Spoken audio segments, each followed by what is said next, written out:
জিজ্ঞাসা করছি আপনার বাড়ি কোথায়? বাড়ি পাকুড়। আপনি কি বিক্রি করছেন? হেলমেট। বাহ, খুব সুন্দর। তো আপনি সেভ লাইফ সেভ ড্রাইভ থেকে খুব অনেক অনেক ধন্যবাদ আপনাকে। একটা পাকুড় থেকে একটা লোক আমাদের মালদা ডিস্ট্রিক্টে এসেছে, একটা নিরিবিলি জায়গাতে ফাঁকাতে বসে দাদাদেরকে ন্যাশনাল রোডের ধারে হেলমেট বিক্রি করছে। যাক, হেলমেটটা একটা এমনই জিনিস কি প্রত্যেক দাদাদেরকে আমি বলতে চাইছি যে হেলমেট পরে গাড়ি চালান, নিজেও বাঁচুন প্লাস অন্যকেও বাঁচতে দিন।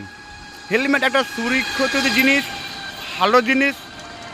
আরে হেলমেট সবাই কিনুন, হেলমেট পরে গাড়ি চালান। আরে যেখানে যান না কেন, বাড়ি থেকে বের হলে গাড়ি স্টার্ট করলে হেলমেট চালাতে হবে, হেলমেট পরে গাড়ি চালাতে হবে, হেলমেট পরতে হবে। এ দাদা আমার পাকুড় থেকে এসছে, পাকুড় থেকে হেলমেট নিয়ে এসেছে দাদা।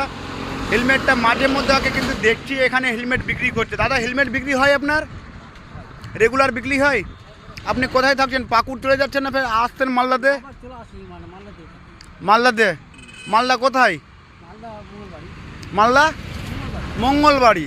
দাদার বাড়ি কিন্তু পাকুড়, কিন্তু দাদা এখন হেলমেট নিয়ে পাকুড় থেকে এসে মালদা মঙ্গলবাড়িতে কিন্তু বসবাস করছে। এখান থেকে হেলমেট আবার পেটি করে বোঝাই করে নিয়ে যায় মঙ্গলবাড়ি, ওখান থেকে আবার নিয়ে আসে। এই 2 টাকা পয়সার জন্য দাদার কাছ থেকে হেলমেটটা কিনবেন।